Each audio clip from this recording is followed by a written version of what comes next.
tudo bem? Graça e paz. Deus tem me dado esse privilégio imerecido, como todo privilégio que Ele nos dá, né? De, numa manhã de Páscoa, falar para o povo dele, né? Isso é uma bênção, é um privilégio, de fato. E eu estou bem feliz de estar aqui. E o último dia do retiro é sempre uma alegria e é sempre um desafio, né, gente? Porque a galera já, assim, foi no limite do que dava, foram dormir tarde, foram não sei o quê. Mas eu queria muito que, em nome de Jesus, você ficasse aqui comigo, certo? Se concentrasse. Eu queria ser um pouco mais espalhafatoso do que sou, mas não consigo. Mas se esforce aí, que eu vou me esforçar daqui. Amém? Irmãos, ontem à noite a gente falou um pouquinho sobre os princípios da comunhão com o Senhor, no sentido vertical, no caso. Mas hoje, então, a gente vai entrar um pouquinho na comunhão de uns com os outros, né? A comunhão da Igreja de Jesus. E para isso eu queria te convidar para abrir a Bíblia lá em 2 Coríntios, no capítulo 13, e no versículos 11 a 13. 2 Coríntios 13, do 11 até o 13. A carta de 2 Coríntios é muito interessante, né? As cartas de Paulo a Corinto, na verdade. Porque visivelmente nenhuma outra igreja tinha tanto problema de comunhão e de entendimento e de união como a igreja de Corinto, né? Foi a igreja onde mais deu treta, vamos dizer assim, na linguagem contemporânea. Foi a igreja que mais teve problemas de divisão, de desentendimento, de rivalidades, de panelinhas e de todas essas obras da carne. Então Paulo vai escrever, e agora ele está na segunda carta, pelo menos a segunda carta que chegou até nós, né? Dizem que tinha outras cartas aí, porque Paulo faz referências, mas isso não é o caso. Mas o Espírito Santo, então, vai preservar para nós como é que Paulo termina todo esse discurso, toda essa ministração sobre união para esses crentes de Corinto. Então, isso é muito importante, certo? E aí Paulo diz assim no versículo 11 do capítulo 13: Quanto ao mais, irmãos, a Deus, aperfeiçoai-vos, consolai-vos, sede do mesmo parecer e vivei em paz. E o Deus de amor e de paz estará convosco. Saudai-vos uns aos outros com ósculo santo ou com beijo santo. Todos os santos vos saúdam. Agora, o último versículo, como é que ele termina? A graça do Senhor Jesus Cristo e o amor de Deus e a comunhão do Espírito Santo sejam com todos vós. Amém? Então, Paulo ele evoca a Trindade aqui, você percebeu, né? Ele cita as três pessoas, vamos dizer assim, da Trindade. E ele atribui a cada uma delas como que um papel dentro da dinâmica entre trinitariana, acho que é assim que fala. Ou seja, na dinâmica da Trindade, ou como dizem alguns teólogos antigos, na economia da Trindade, cada um das pessoas, né, Pai, Filho e Espírito Santo, eles têm um papel mais evidente para conosco. O Pai sempre tem a ver com o amor. Então é o amor do Pai, o amor de Deus Pai. Porque se não fosse, quem expressa esse amor é o Pai, porque é o Pai que envia o Filho. Porque Deus amou o mundo de tal maneira que deu o seu Filho. Você está entendendo? Então o Pai sempre é a fonte, é a pessoa, é a personificação do amor. O Filho não poderia ser diferente, ele vai expressar a graça. O que é graça? A graça é o amor de Deus manifesto porque não merece. Então, a Bíblia sempre vai falar de Jesus como essa expressão do amor do Pai na linguagem da graça. Vimos a sua glória, cheio de graça e de verdade. Então esse é Jesus. Agora, o Espírito Santo, repara, ele é o Espírito da comunhão. Esse é o tema do retiro, comunhão. O Espírito Santo é quem vai fazer possível, quem vai tornar possível a verdadeira comunhão da igreja, dos nossos relacionamentos. Deixa eu só fazer uma pergunta aqui. Quantos solteiros nós temos aqui hoje? Mano, levanta alto, né? Não precisa ter vergonha de ser solteiro. Quantos solteiros? Tem solteiro ou solteiro? Se você está namorando, se liga que tu não é casado, tá? Só para tu saber. É interessante, irmãos, porque isso que eu vou falar, ele serve não só para a vida de comunhão para a igreja, mas são princípios de relacionamento, certo? Porque comunhão nada mais é do que relacionamento. Então, amados, a gente vai entender por quê. Por quê? Porque sem o Espírito Santo não é possível o milagre da comunhão. Toda comunhão verdadeira de pecadores só é possível através de um milagre. Você concorda comigo? Então, a gente naturalmente, a gente não consegue ter ou sustentar a comunhão. A gente não consegue. Grandes agremiações, partidos, associações, elas começaram em um determinado momento da história onde as pessoas tinham alguma coisa em comum. Sabe o que aconteceu depois? Deu errado. Teve outra divisão, outra subdivisão, desentendimentos. Por quê? Porque a gente, quando tem alguma coisa em comum, a gente naquele momento se sente, meu Deus, olha, cara, eu acho correspondência do que eu sinto em você. Mas a gente muda. A gente muda na linha do tempo. Os nossos propósitos, os nossos desejos, os nossos prazeres vão mudando. Então, naturalmente, a gente não consegue sustentar. Naturalmente. A gente não consegue sustentar a comunhão baseado na nossa força ou baseado nos nossos interesses, porque tudo isso é passageiro. Então, a vida de igreja, nesse sentido, é um grande desafio que demanda um grande milagre. E não só a vida de igreja, a vida de relacionamento, a vida de amizade, a vida de casamento. Tudo isso demanda o milagre do Espírito Santo. Porque a gente sabe que o Senhor sofreu na cruz, e hoje é uma manhã de Páscoa, a gente sabe que está relembrando não só a sua paixão, mas a sua ressurreição.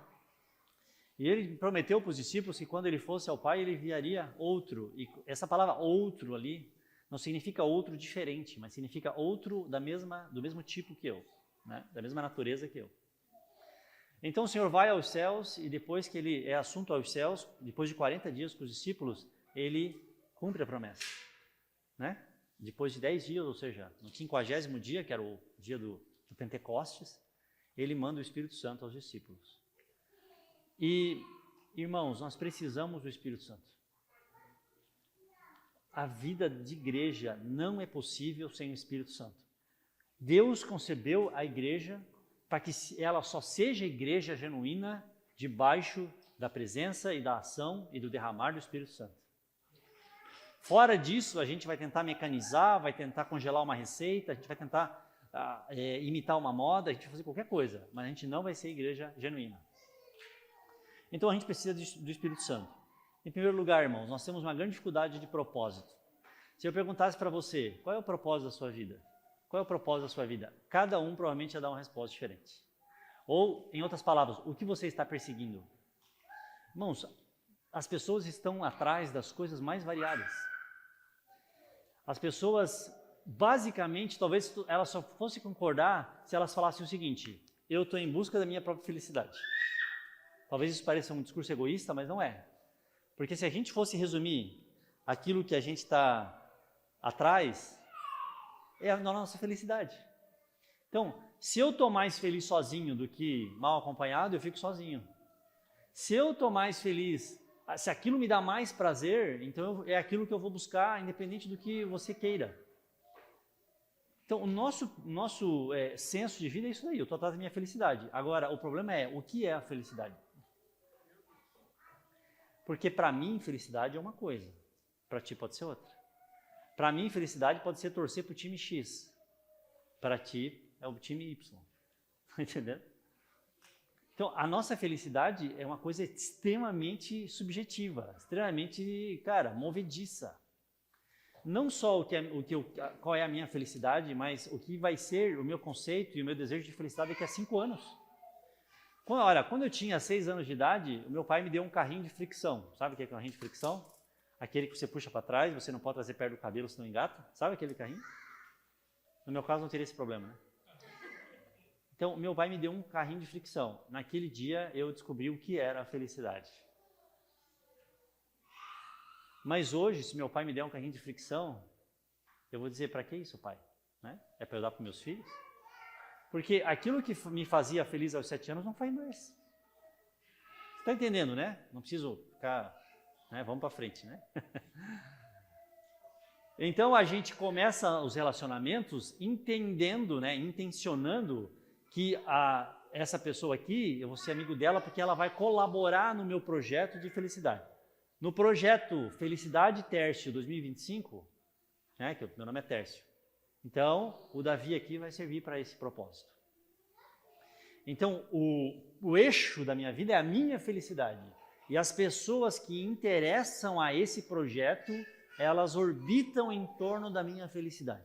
Mas se alguma delas desafinar o negócio ou começar, sabe, a não concordar em buscar a minha felicidade, o que a gente faz? A gente dá um chute.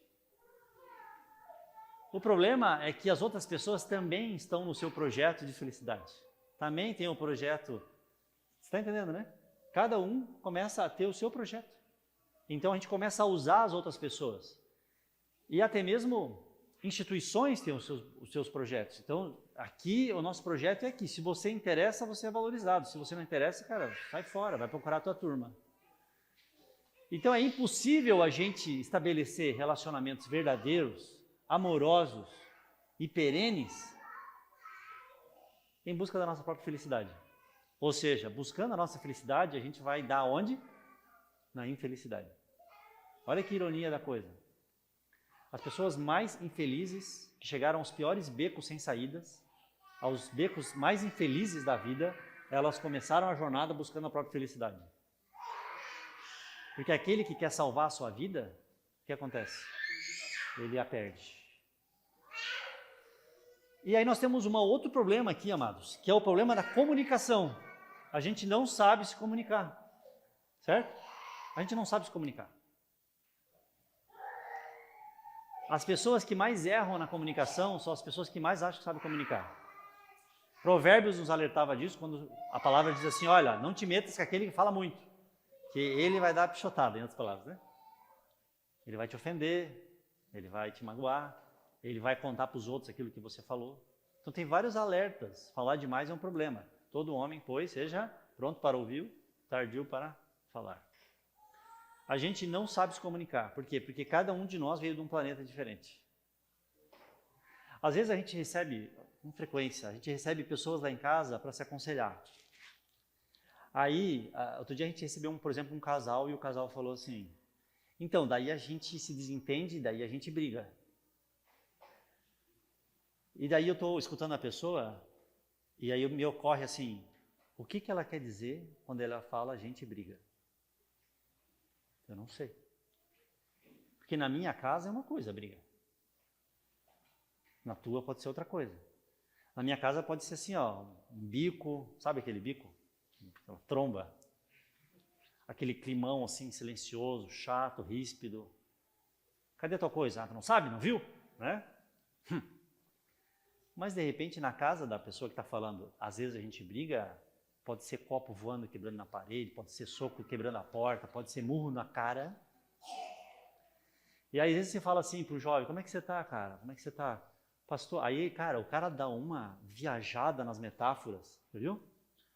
Pastor, eu tô assim, bastante, tá soprando uns ventos contrários, bastante vendaval, algumas tribulações, às vezes o deserto está aí, pastor. Eu fico olhando assim, o que ele está querendo dizer para mim? O cara dá uma viajada, às vezes fica 3 minutos devagando assim.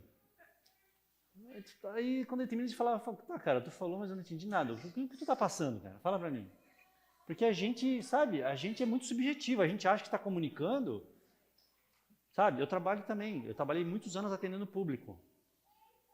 Cara, é impressionante como pequenas coisas causavam grandes ofensas nas pessoas, sabe? Eu também trabalho num banco, né? Parece mal de pastor. Também trabalho num banco. Aí a pessoa não quer estar no banco. Se a pessoa teve que ir lá falar com o atendente do banco, cara, ela tá louca da vida porque ela teve que ir ali, que ela não conseguiu resolver no aplicativo, e porque muitas vezes ela tem que ir ali e pedir socorro para ti. Então ela chega chateada. Um dia eu falei assim, opa, tudo bem? Ela falou, tudo bom. Está precisando de alguma coisa? O cara falou, se eu não precisasse, eu não estava aqui. Eu falei, mas eu posso te ajudar? Eu espero que sim. Está entendendo? Por quê? Porque de alguma maneira, porque aí a gente tem linguagem ainda corporal, né? De alguma maneira ele pensou, cara, esse cara deve estar se achando o dono, o tio Patinhas aqui, eu sou o mendigo aos pés dele. O cara já chegou, entendeu? Então a gente não sabe se comunicar. A gente não sabe. A gente recebeu por legado dos nossos pais uma cultura da nossa família. É por isso que muitos casamentos estão errados. Que a gente chega dizendo, olha, eu sei como resolver o problema. Porque eu aprendi isso. Mas aprendeu onde? Na tua casa. Na casa do outro não é assim. E aí a gente começa a entrar em disputa de comunicação. Não é verdade? Mas eu comunico melhor que tu. Mas tu não comunica igual eu. Não, porque mas tu não falou do jeito que certo, tal. E aí qual é o jeito certo? Então é bem subjetivo isso daí. E isso dá muitos problemas.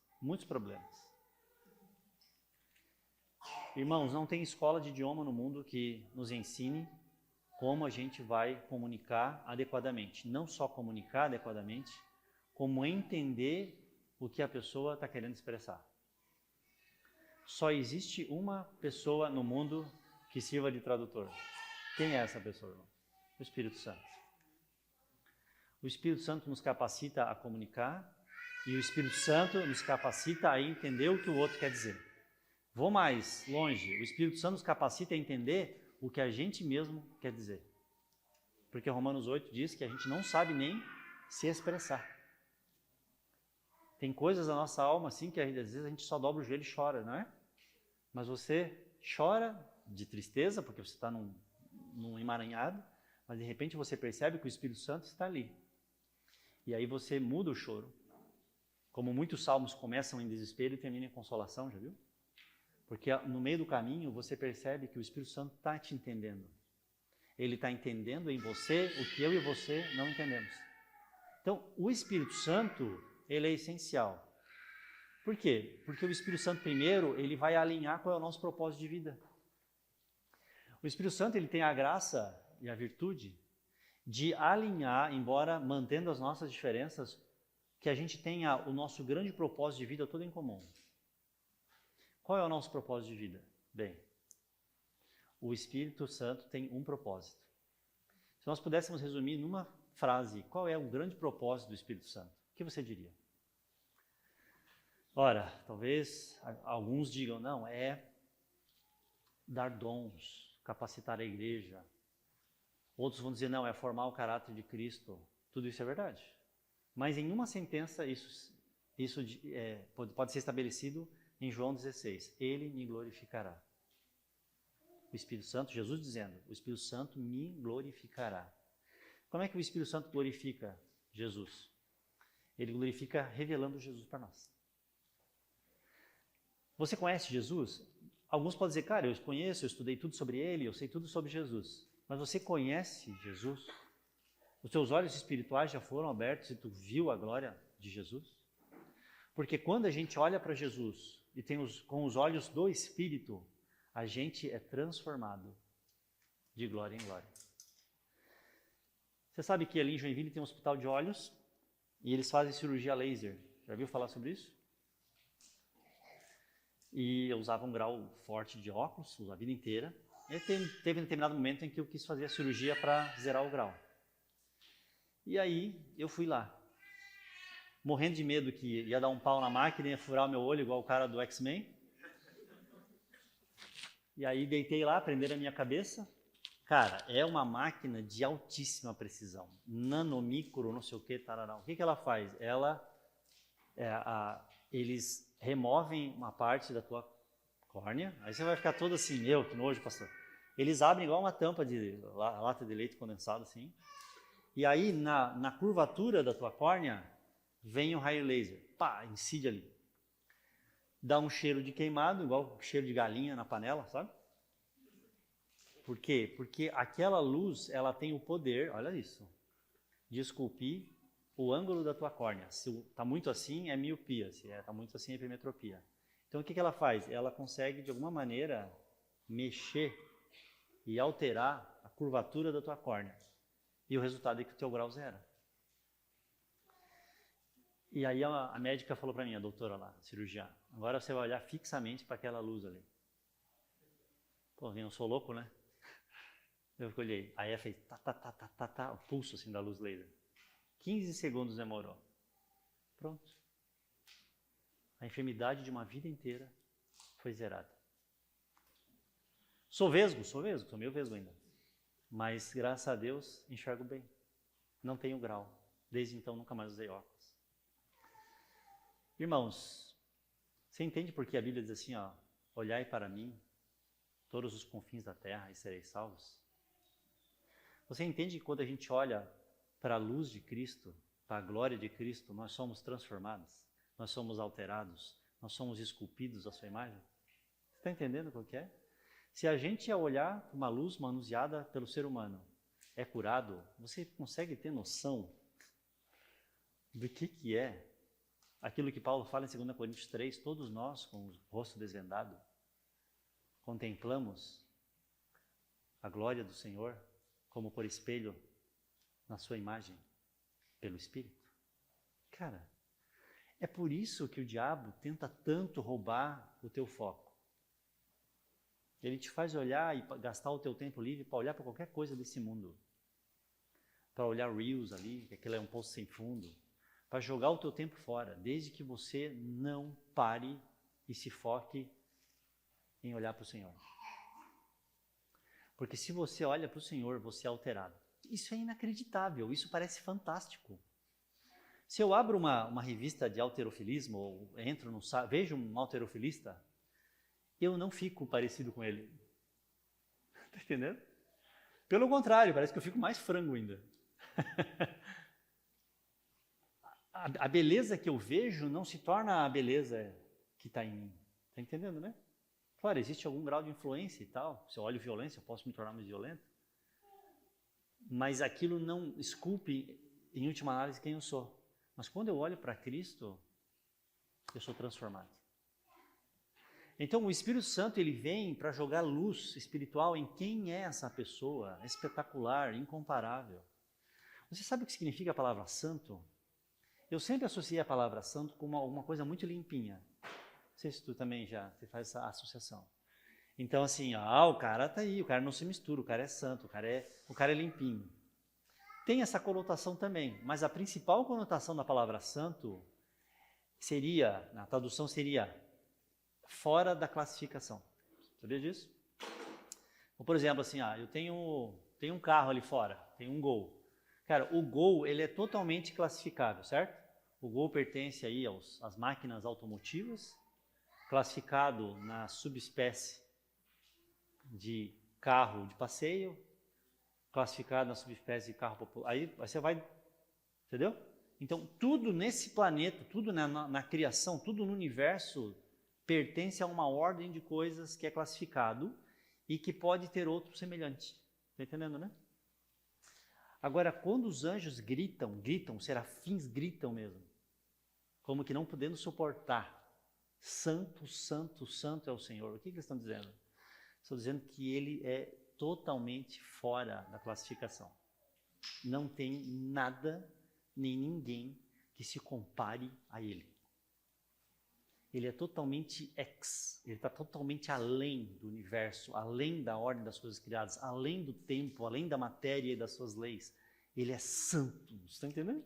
Então, quando pelos olhos desse Espírito Santo, você contempla a glória de Jesus, cara, você nunca mais é igual. Você diz, e João vai falar isso na sua carta, que você ama Deus, que você tem comunhão com Deus, e você não é transformado e não ama o teu irmão, desculpa, João vai falar, você está iludido. Você não conhece a Deus, que é impossível você entrar em contato com Ele e não ser afetado. Assim como é impossível eu me aproximar de uma torre de alta tensão e tocar nela e ficar igual. Entendendo? É impossível. É impossível. Então é o Espírito Santo que vai produzir isso daí. O que o Espírito Santo vai ministrar no nosso coração? Que Ele é tão glorioso que não existe outro propósito na vida nossa, de todos nós aqui, senão viver para a glória desse Deus. Esse é o propósito da nossa vida. Esse é o propósito dos nossos relacionamentos. Esse é o propósito da igreja. Então, quando a gente recebe esse alinhamento do Espírito Santo, a gente começa a perceber que, de alguma maneira, resguardadas as individualidades, nós estamos caminhando juntos, porque nós estamos caminhando para o mesmo propósito. O que nos faz feliz? Deus ser glorificado. Para o que trabalhamos? Para a glória de Deus. Qual é o fim principal do homem? Glorificar a Deus e gozá-lo para sempre, diz lá o antigo credo. Ou seja, é a glorificação do Senhor. Como nós vamos fazer isso? De maneira diversa. Só que quando eu entendo que arde em ti a maior paixão e o maior propósito da tua vida, o mesmo que arde em mim, nós temos muito em comum. E aí a comunhão é possível. Mas fora disso, impossível. Qual é o propósito, então, dos relacionamentos? É fazer uma das partes feliz? Não. Se você acha que você vai casar, que você vai congregar numa igreja, que você vai pertencer a um grupo de pessoas, para você se sentir melhor, para você se sentir mais feliz, você está fadado a fracassar. A gente casa, a gente vive, a gente come, a gente bebe, fazer tudo o que vocês fizerem, façam para a glória de Deus. Quer comais, quer bebais, quer façais outra coisa qualquer. Fazer tudo para a glória de Deus. É na glória deles que nós temos comunhão. É na glória dele que nós temos comunhão. A nossa comunhão é com o Pai e com o seu Filho, Jesus Cristo. E daí procede a nossa alegria. Então, a felicidade não é o nosso propósito de vida. E nisso nós somos radicalmente diferentes, irmãos, de qualquer outra espécie ou de qualquer outra religião. Você está entendendo? Nós estamos vivendo para a felicidade do outro. Quem é o outro? É o Senhor, que se regozija em ser glorificado. Mas nós não estamos buscando e perseguindo a nossa própria felicidade. Agora, acontece uma coisa muito interessante. É que quando a gente busca glorificar a Deus, há um efeito colateral. Qual é o efeito colateral? A nossa felicidade. Está entendendo? Quando a gente vai glorificando a Deus, muitas vezes essa glorificação de Deus nos traz sofrimento. Nós falamos disso ontem.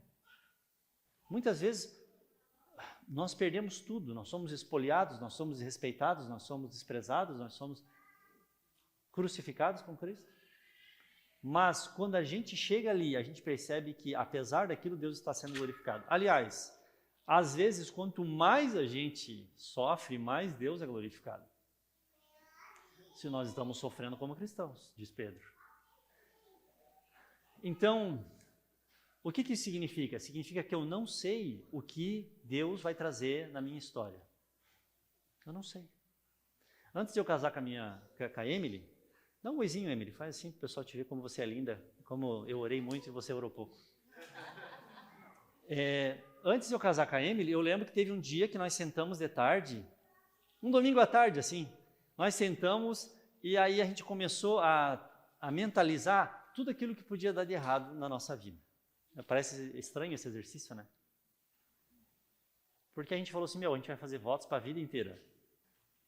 E a vida inteira é muito tempo e vai trazer coisas que a gente nem faz ideia. Então, eu acho que a gente devia considerar o peso desse voto.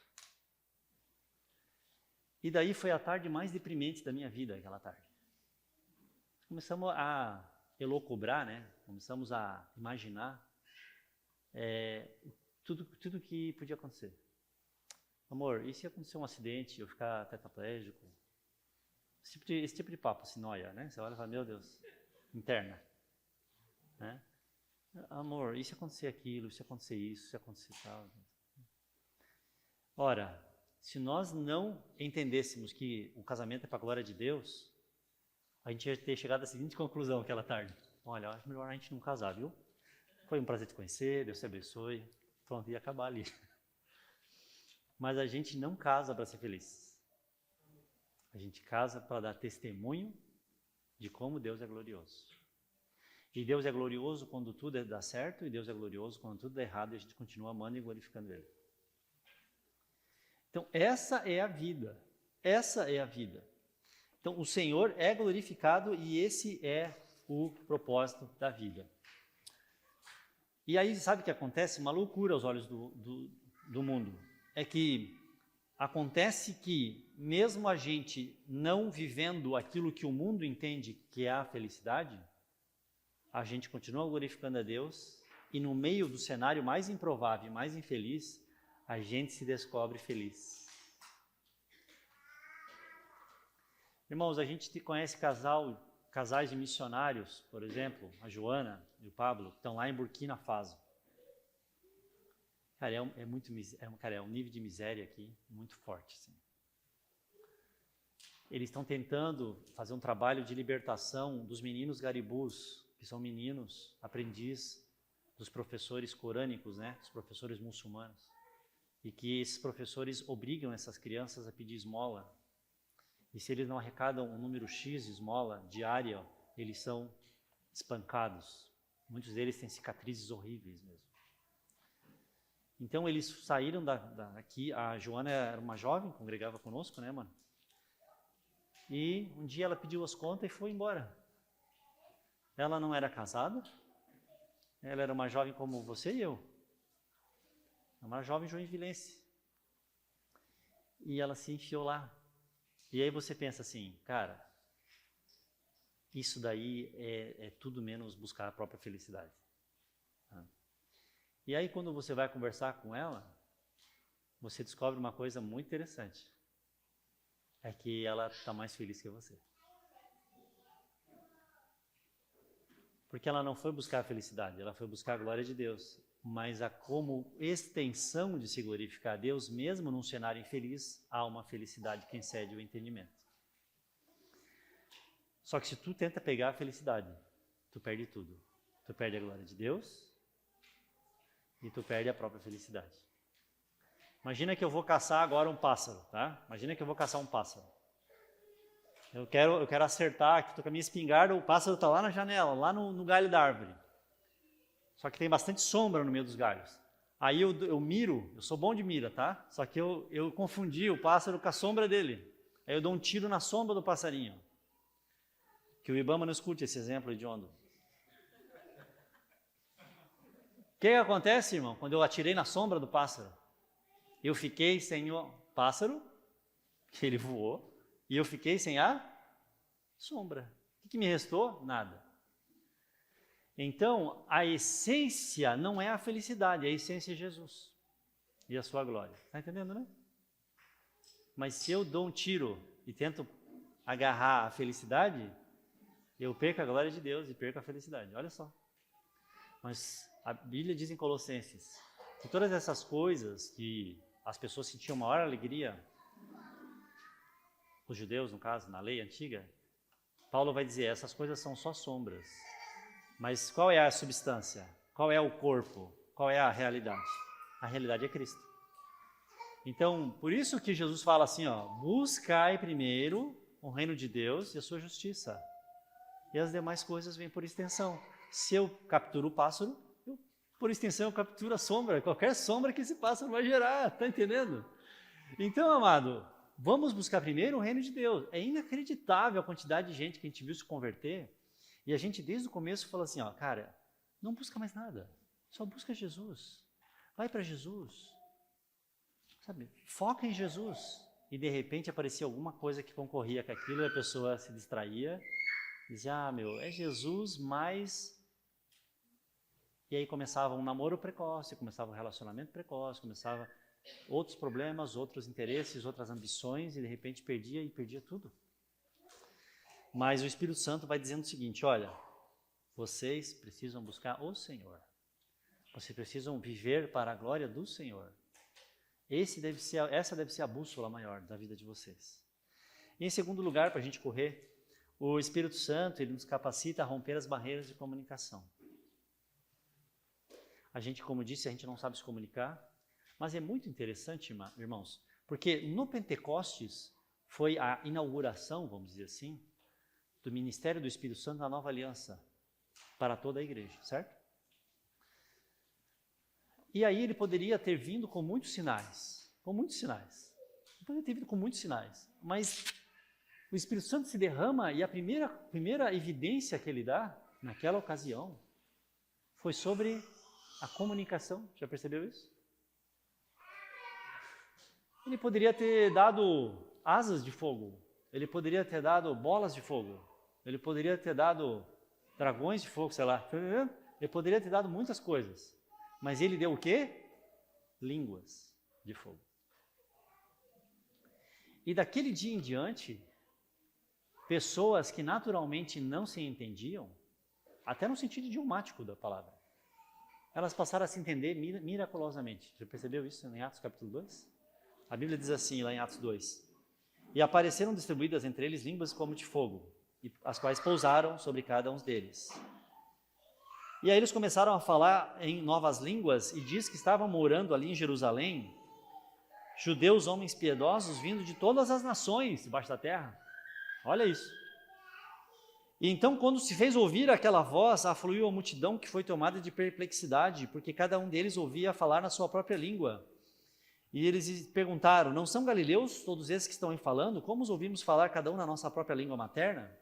Agora, veja qual é o conteúdo do que eles estavam dizendo. O que você acha que eles estavam dizendo? Irmão, quando o Espírito Santo vem e nos dá capacidade e fala por nosso intermédio, o que você acha, qual você acha que é o teor da mensagem? Diz ali, nós os ouvimos falar sobre as grandezas de Deus em nossas próprias línguas. De novo, a glória de Deus. Está percebendo? A grandeza e a glória de Deus. Então, gente que naturalmente não se entendia, que não tinha nenhuma capacidade de se fazer entender um com o outro, de repente eles ficaram perplexos, porque eles viram que foi um milagre que eles começaram a se entender. Qual é o milagre do Espírito Santo na comunhão? É porque ele não alinha só o propósito, ele alinha o entendimento de uns com os outros. Cara, quantas vezes a minha esposa estava passando por problemas e eu estava completamente alheio. Completamente alheio. Ela estava falando para mim em grego, eu não estava entendendo nada.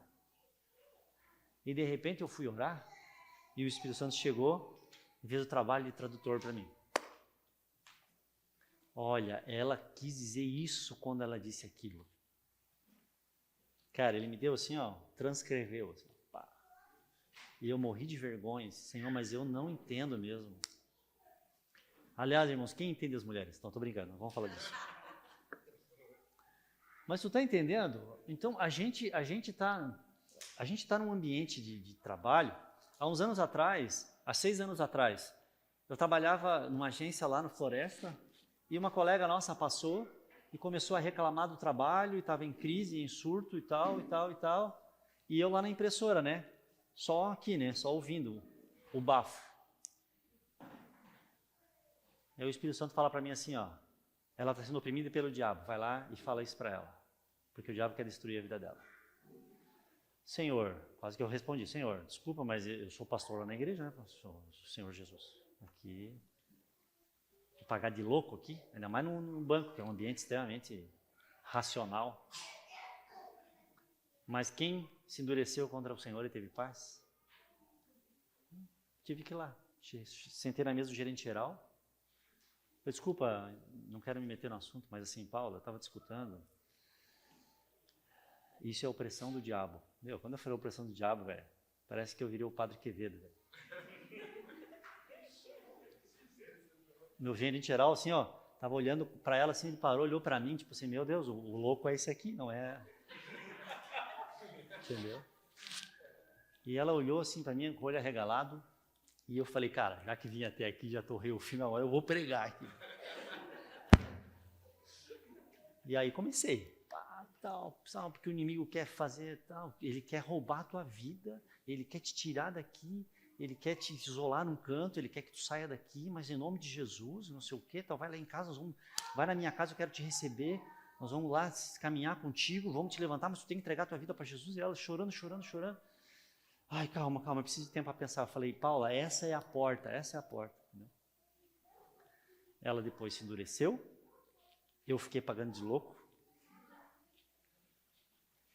6 meses depois ela cometeu suicídio.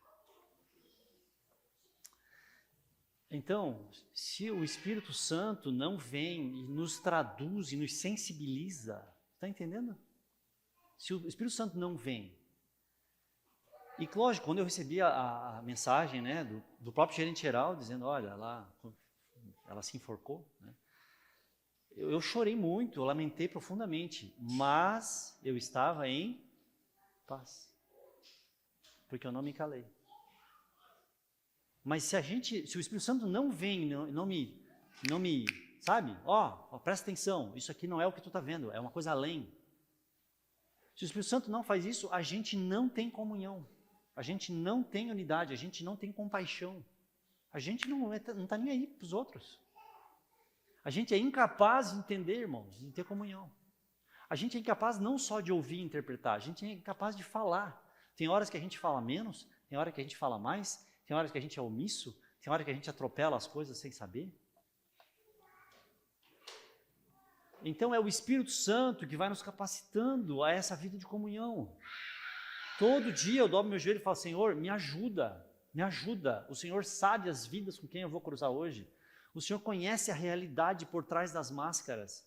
O Senhor sabe qual é a verdadeira sede, a verdadeira ferida de cada vida. Eu não sei, eu nunca vou saber. Por mais experiente que eu seja, quando eu for velhinho, eu não vou saber, porque tem coisas que só se discernem espiritualmente. E a palavra de Deus diz que o homem espiritual discerne todas as coisas, embora ele mesmo não seja discernido. Então, é o homem cheio do Espírito que tem isso. Não o homem ou a mulher na sua própria linguagem. Irmãos, eu casei alguns anos atrás um casal. O cara trabalha com... casei um casal, lógico. O cara trabalha com marketing, comunicação, o cara é ninja. A esposa dele, adivinha só, trabalha na mesma área. Os caras são o suprassumo da comunicação. Mas foram esfriando, foram se afastando da vida da igreja, e outro dia recebi uma ligação. A gente não consegue mais se entender. Nosso casamento está em risco. Está entendendo? Não tem a ver com a habilidade humana. Nós precisamos do Espírito Santo para uma vida de comunicação adequada. É o Espírito Santo que vai nos frear a língua quando a gente precisa. Teve um dia em especial que eu e minha esposa a gente teve um pequeno desentendimento, pequeno mesmo, tá? Agora eu não quero que você pense que a gente arremessou copo e quebrou na parede. Assim, ela me cobrou um negócio, eu não gostei do jeito que ela cobrou, mas eu não falei nada, porque o Espírito Santo, ele nos retarda. Sabe o que é? É um santo retardamento, irmãos.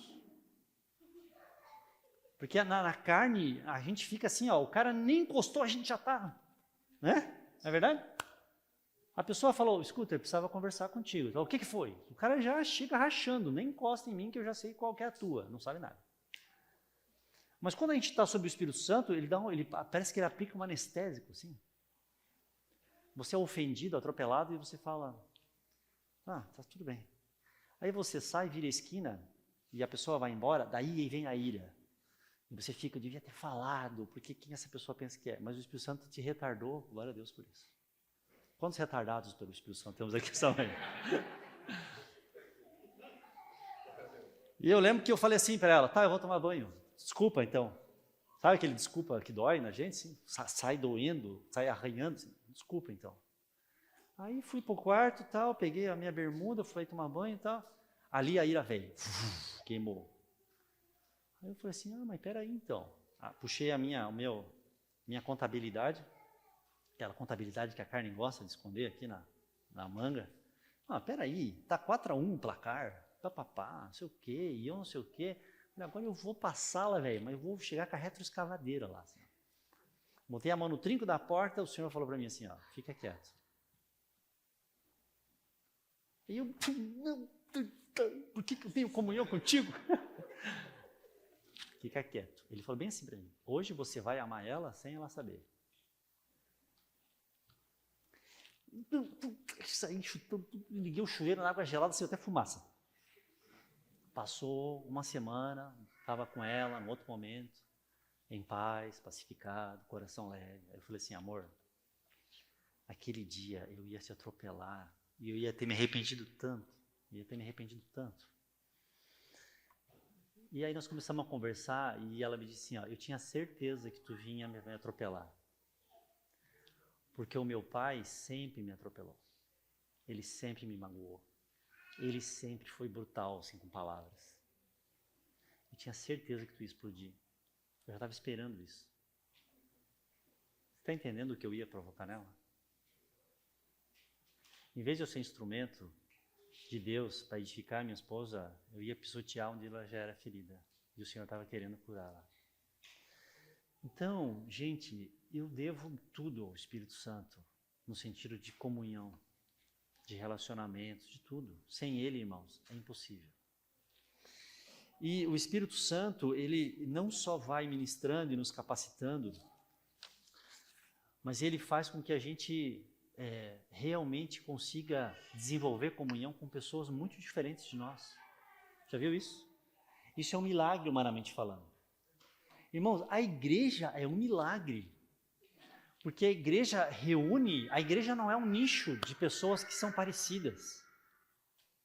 A igreja não é uma tribo de pessoas que têm tudo em comum. Pelo contrário, a igreja essencial, ela é uma misturança que tinha tudo para dar errado.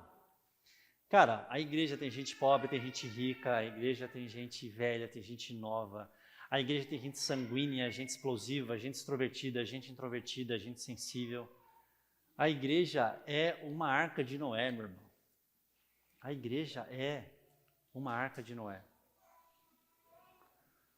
Mas o Espírito Santo vai revelando e vai nos dando amor uns pelos outros, não é verdade? Está aqui o Evandro, meu amigo. Faz o quê? 13, 14 anos que a gente é amigo próximo. Irmão, se começar a conversar comigo com o Evandro, a gente tem um monte de coisa que não tem nada a ver, né, Evandro? Eu gostava de jogar bola e gosto de natação. O Evandro gosta de jiu-jitsu. O que tem a ver natação com jiu-jitsu, irmão? Eu tenho hobbies que o Evandro não tem. Eu tenho gostos que o Evandro não tem. A gente é muito diverso para pensar, né, Evandro? E, no entanto, a gente se abraça e olha um na cara do outro, chora e diz que Jesus é lindo. Você está entendendo, velho? De onde que vem isso, cara? Tu encontra isso no mundo? Não encontra. Porque a nossa comunhão é maior do que as nossas diferenças. A nossa comunhão é Cristo. E quando Cristo é tudo em nós, nós temos tudo em comum. A gente se interessa pelo outro. Aquilo que significa para o outro passa a significar para nós também.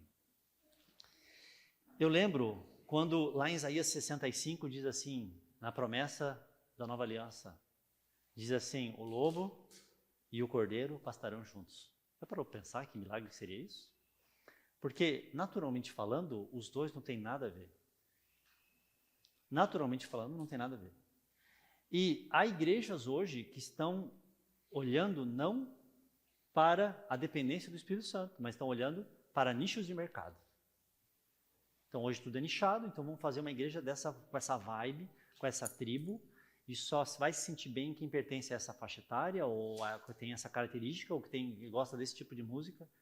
Cara, a igreja mesmo não é assim. A igreja é o cumprimento daquilo que Pedro pregou no dia do Pentecostes, citando Joel, que nos últimos dias derramarei do meu espírito sobre toda a carne. Aí ele começa a citar os diferentes tipos de pessoas, que é a igreja, sobre o qual ele se derramaria. Vossos filhos, vossas filhas, vossos jovens, vossos velhos, está entendendo? Isso é a igreja. A igreja é... ano passado eu perdi um amigo meu, o pastor José de Oliveira. Quantos anos ele tinha, amor? 84, eu acho.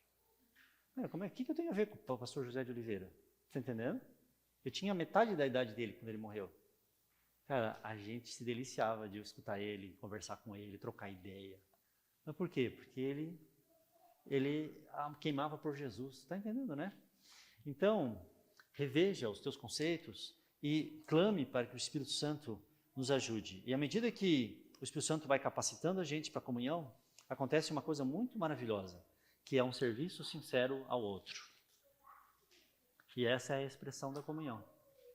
É quando a gente consegue servir com sinceridade o outro. E essas duas coisas, sinceridade ou verdade e serviço, são duas marcas onde o Espírito Santo está gerando comunhão. Vamos falar de serviço bem rapidamente. Irmãos, eu já vi pessoas servirem e não terem amor, mas eu nunca vi alguém ter amor e não servir. Está entendendo? Você pode servir por obrigação, sem ter amor, mas eu nunca vi alguém amar e não querer servir. É impossível isso daí. Porque o amor é para fora de si mesmo. O amor é a coisa menos egoísta do mundo. O amor é o antídoto do egoísmo. Então a gente precisa perguntar o tempo inteiro, e essa é a marca de quem é cheio do Espírito Santo, como é que eu posso abençoar o meu vizinho? A infância espiritual é marcada por eu quero ser abençoado. Quando você vai caminhando em maturidade do Espírito, você começa a fazer a pergunta inversa: como eu posso abençoar alguém? E todas as pessoas que marcaram a sua geração, a gente vê isso em muitos exemplos da palavra de Deus, tiveram esse coração. José do Egito, quantas vezes prejudicaram ele? Mas aonde ele chegava, ele se assentava e pensava, como é que eu posso ser um abençoador desse ambiente e dessa pessoa, desse espaço e desse projeto? Ele queria abençoar. Ah, mas foi injustiçado e tal. Ele não ficava lambendo as feridas, cara. Ele, ok, Deus me permitiu que eu chegasse aqui. Como é que eu posso melhorar isso aqui? Salomão, a mesma coisa. Salomão, o Senhor apareceu para ele em sonho e disse, você pede o que você me quiser. Cara, eu acho que talvez foi uma das raras vezes na história da humanidade onde o Senhor falou isso para o ser humano.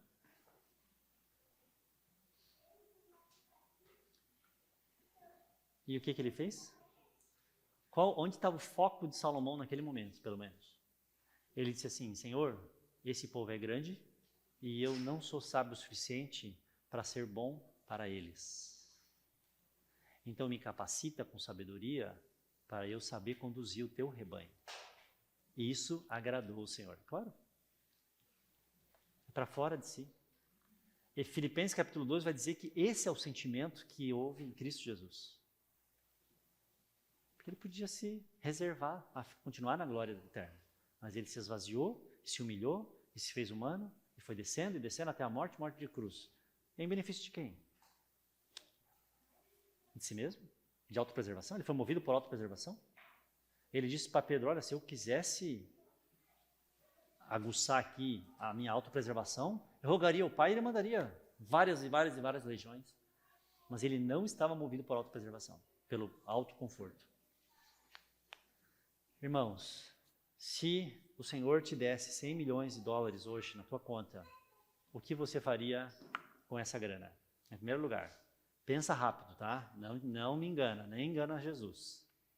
Pau, 100 milhões de dólares na conta. O que você faria? Dízimo. Olha que Jesus está vendo.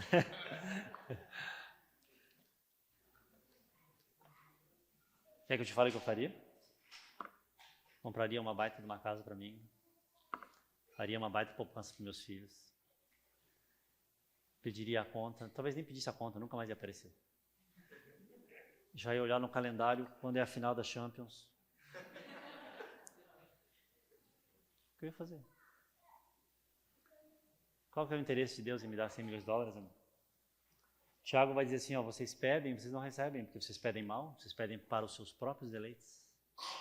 Onde é que está o bem do outro nas tuas prioridades e nas minhas? Então, quando a gente recebe o Espírito Santo e começa a viver uma vida no Espírito, é invertido esse polo. A gente começa a pensar nos outros e nos outros e nos outros. Aí você vê como é possível uma Madre Teresa de Calcutá que gastou a vida inteira lavando as feridas de gente indigente e leprosa. Como é possível isso? Porque é uma vida no Espírito. Como é possível os apóstolos que sofreram tudo, como Paulo falou, olha, tudo sofro por amor dos eleitos. Como é possível isso daí? Cara, você não está ganhando nada com isso, Paulo. Você só está perdendo. E ele diz assim, olha, eu perdi tudo e ainda veio um espinho na carne para me atormentar. E eu roguei ao Pai e ele disse, a minha graça te basta, Paulo. E ele disse, então, mais eu me alegro e me regozijo nos insultos e nas fraquezas e nas perseguições. Porque quando eu sou fraco, eu sou forte. Por que quando ele é fraco, ele é forte? Pelo nível de dependência que a gente reconhece. Quando eu assumo, dizendo, Senhor, eu queria viver isso aí que está sendo pregado, mas não dou conta. Não dou conta. Então, socorro, Jesus. Vive Cristo em mim. Aí ele vive.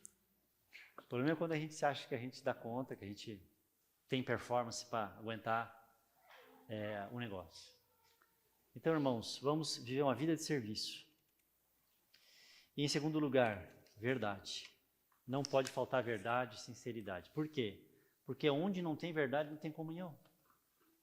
E a gente vive num tempo onde a verdade a respeito de nós nunca teve tão difícil de ser manifestada. É verdade isso que eu estou falando? Entra na rede social para ver quanto de verdade você acha sobre as pessoas. A gente encontra as pessoas e fala assim, mas eu não conheço você. Ah, mas eu te dei oi outro dia. Você fala, ah, é aquela pessoa lá. Nem a cara dela aparece. na rede social como a cara dela, é de verdade. Antigamente a mentira era um pecado verbal, hoje a mentira está virando um pecado visual. Não é verdade? A imagem que eu passo. A vida editada, a vida com filtro. E a gente vai construindo essa imagem.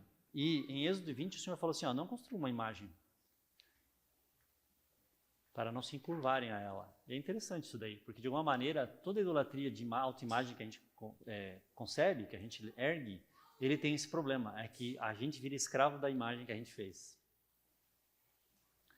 A imagem começa a mandar mais do que o eu de verdade. Máscaras. Então não dá para a gente ter comunhão com uma máscara. Não dá para a gente ter comunhão com um avatar.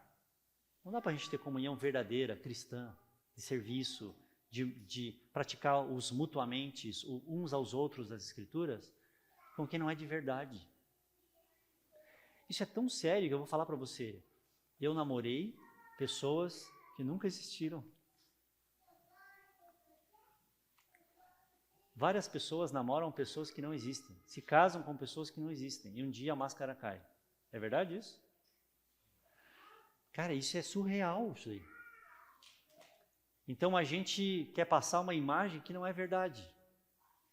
Por que a hospitalidade nunca foi tão pouco praticada na história da igreja como tem sido hoje? É porque eu não quero que você me conheça dentro da minha casa, porque ali a realidade emerge. Então eu quero te deixar uma distância de mim, que você me respeite, que você me admire. Eu não quero confessar os meus pecados para ti, e eu não quero que tu vá lá na minha casa ver a minha verdade. Só que daí o serviço se torna superficial. Você causa admiração, uma admiraçãozinha nos outros, mas você realmente não serve ninguém, você não desenvolve comunhão com ninguém. A gente precisa de comunhão, e comunhão começa na mesa de casa, no sofá de casa. A gente tem aberto a porta da nossa casa, e a gente tem deixado as pessoas conhecerem um pouco do nosso caos. É muito interessante quando o casal de noivo vai lá visitar a gente, ou casados sem filhos vão na nossa casa. E eles pensam que eles vão chegar lá e eles vão conversar com a gente, trocar altos papos cabeça. Eles saíram lá meio assim, chocados, eu acho. Sabe? Que eu vou receber eles no portão, quando nós estamos voltando para dentro de casa, eu já sou assaltado pelo meu filho com uma espada. E aí eu tenho que cuidar para não pisar no skate, e aí vai. E a gente não consegue parar, começa a conversar interrompido, vai lá, troca uma fralda, volta, continua o assunto, e pá, e a coisa vai. Agora parou a fralda, né, amor? Depois de 9 anos trocando fralda, 8 anos. Então, é um caos. Só que aquilo ali é verdade. E sabe o que está acontecendo, pela misericórdia de Deus? Quanto mais gente sem filho vai lá em casa, mais ele se inspira a ter filho. Eu acho que eles saem de lá pensando assim, cara, se eles dão conta e esse daí é a realidade, eu acho que nós também vamos entrar nessa loucura também. E eles têm filhos. Agora, se eu e minha esposa, ao invés de abrir a porta da nossa casa e mostrar o caos, e mostrar a salinha da bagunça, sabe aquela salinha da bagunça? A gente mostra tudo, a louça do jeito que tá, tal. Não que lá em casa, né, seja uma bagunça, senão depois a minha esposa vai me... Mas é aquela bagunça de todo dia, que tem na tua casa, que tem na minha, meu irmão. Agora, se a gente não abre a porta de casa, e em vez disso fica alimentando um canal no Instagram, agora é uma hora de fazer um vídeo. Eles estão todos sentadinhos, penteadinhos, pronto para ir para o culto. Eu posso até te impressionar, mas eu não estou comunicando em comunhão nenhuma bênção para a tua vida. Pelo contrário, talvez eu esteja comunicando pressão, comparação, inveja, autocomiseração em você, dizendo, poxa, eles conseguem, só aqui em casa que é um caos. Não é assim. Então a gente precisa de verdade, né? É ali que a gente mais ministra nas pessoas. Eu queria concluir, deixa eu até ver que oração, eu acho que eu já me perdi aqui. Eu queria concluir dizendo como você pode ser usado por Deus na vida das pessoas. A gente está falando de comunhão de serviço. Talvez você não tenha certeza de talentos, ou muitas vezes a gente olha para dons e talentos para a gente entender como a gente melhor pode servir os outros. Mas eu queria que você entendesse que na minha e na tua história, Deus permitiu situações difíceis para que através daquilo ali, o Senhor ministrando naquela área, você se tornasse um canal de bênção. A 2 Coríntios, de novo Coríntios, capítulo 1, versículo 3, Paulo vai dizer o seguinte: Bendito seja o Deus e Pai de nosso Senhor Jesus Cristo. 2 Coríntios 1 e 3. Presta atenção, por favor. Está quase terminando, tá? Aguenta mais um tiquinho. Bendito seja o Deus e Pai de nosso Senhor Jesus Cristo, o Pai das misericórdias e o Deus de toda consolação. Agora, repara quantas vezes Paulo vai falar a palavra consolação. Ele fala, o Deus de toda consolação. Versículo 4. É Ele, quer dizer, o Pai de toda consolação, que nos consola em toda a nossa tribulação, ou na nossa angústia, para, olha o propósito de Deus permitir tribulação e trazer consolação. Qual é o propósito, Paulo? Para podermos consolar os que estiverem em qualquer angústia com a consolação com que nós mesmos somos consolados por Deus. O que Paulo está dizendo aqui, amados? Paulo está dizendo que Deus vai, na sua soberania, permitir tribulações, angústias, situações que eu e você não gostaríamos de viver. Muitas vezes traumas até. Mas por que Deus, o Senhor, não interviu? Porque o Senhor não me ama? Porque o Senhor não se importa comigo? Porque o Senhor não cuida bem de mim? Não. Mas Ele permitiu, porque Ele tinha um propósito, que era te consolar pelo seu espírito naquela angústia, naquela tribulação. E o remédio que Ele te daria de consolação, uma vez ministrado em você, seria depois, emanado a partir de você, para outras pessoas que também estão em tribulação. Ou seja, Deus me dá um remédio de consolação. Só que esse remédio, quando eu tomo, eu descubro que eu não só fui ministrado por esse remédio, consolado por esse remédio, mas eu olho para os meus ombros e percebo que agora Deus me deu junto com aquilo uma mochila com um monte daquele remédio.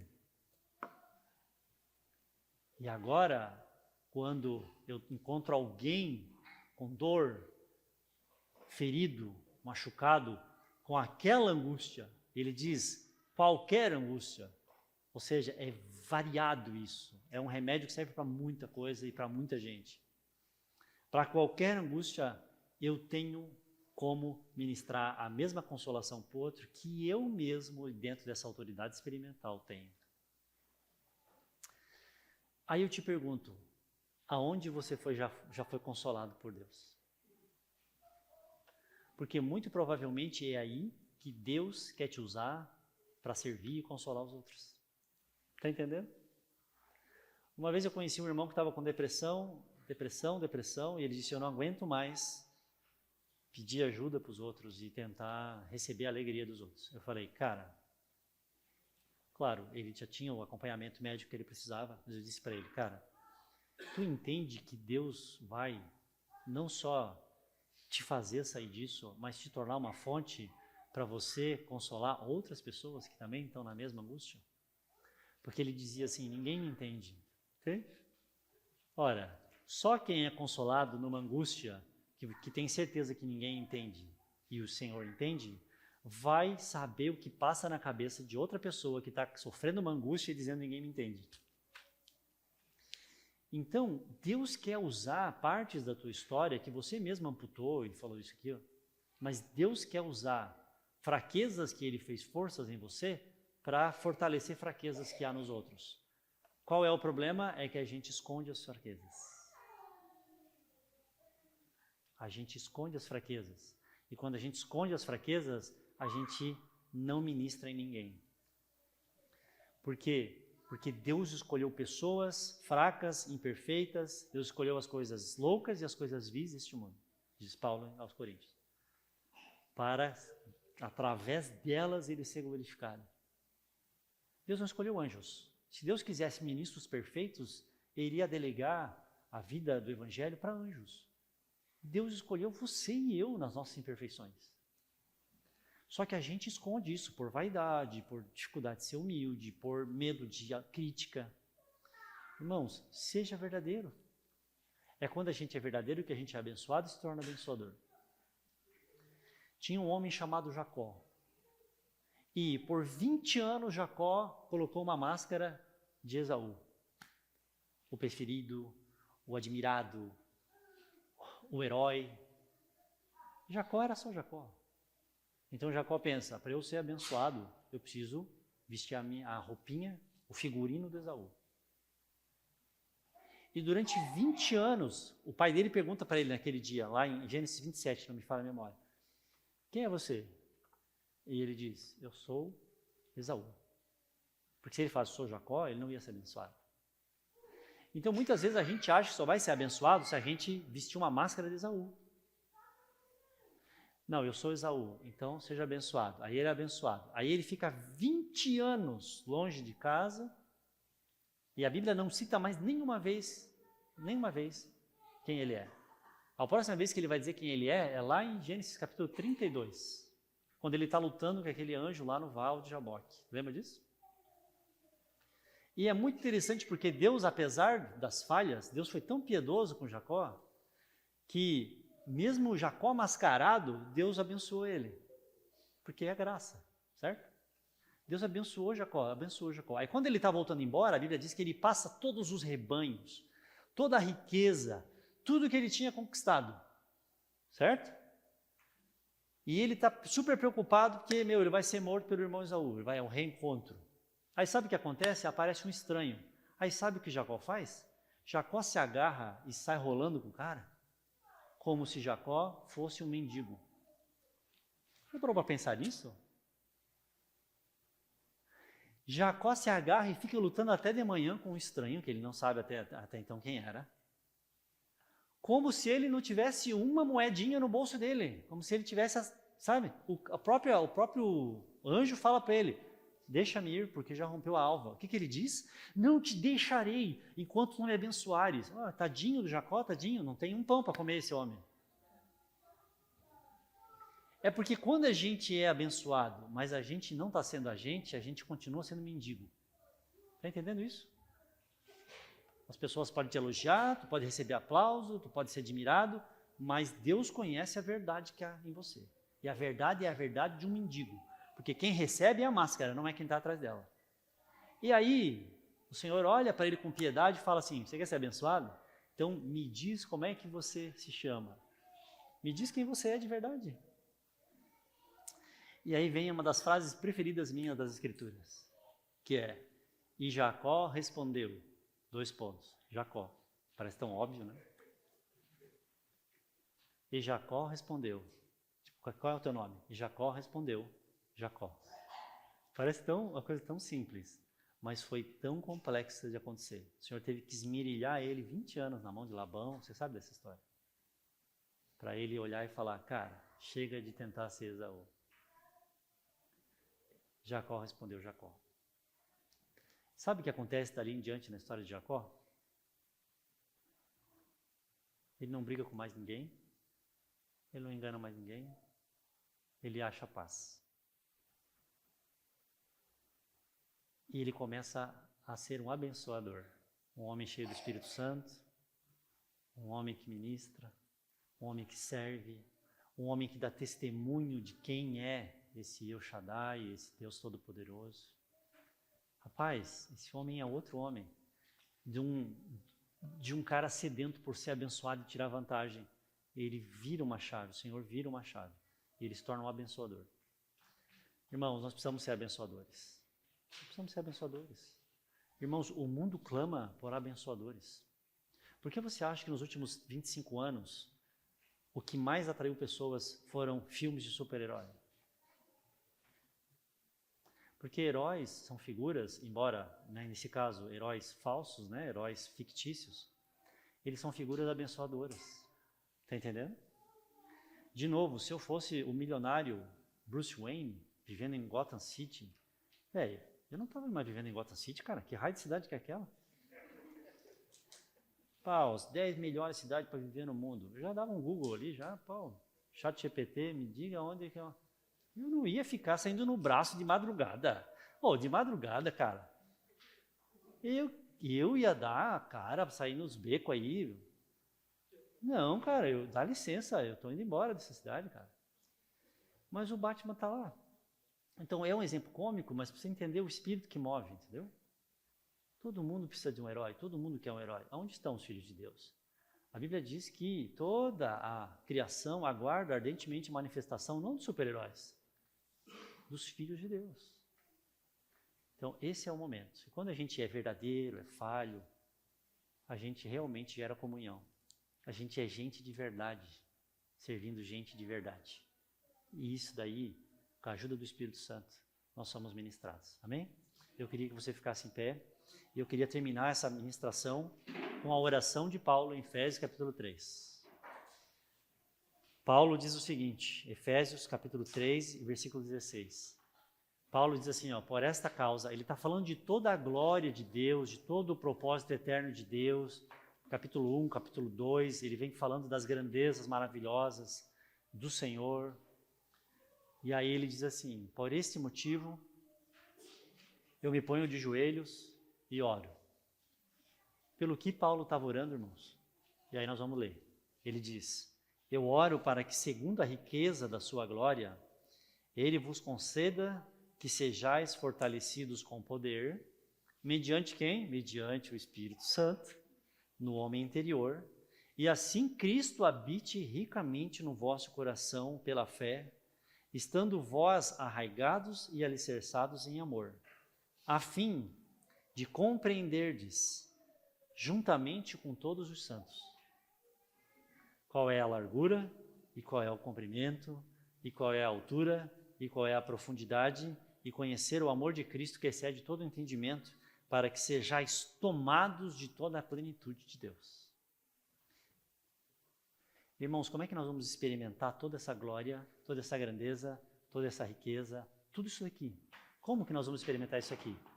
Nós vamos experimentar da seguinte maneira, juntamente com todos os santos. Juntamente com todos os santos. Ah, pastor, mas está falando com todos os santos que eu simpatizo. Não, juntamente com todos os santos. Os que você simpatiza mais e aquele que você simpatiza menos. Sofrendo aqueles que você simpatiza mais e abençoando aqueles que você simpatiza menos. É juntamente com todos os santos. Então eu gostaria nessa manhã, com a permissão da liderança, de chamar todos os santos aqui na frente. Vem aqui comigo. Nós vamos fazer uma oração junto aqui.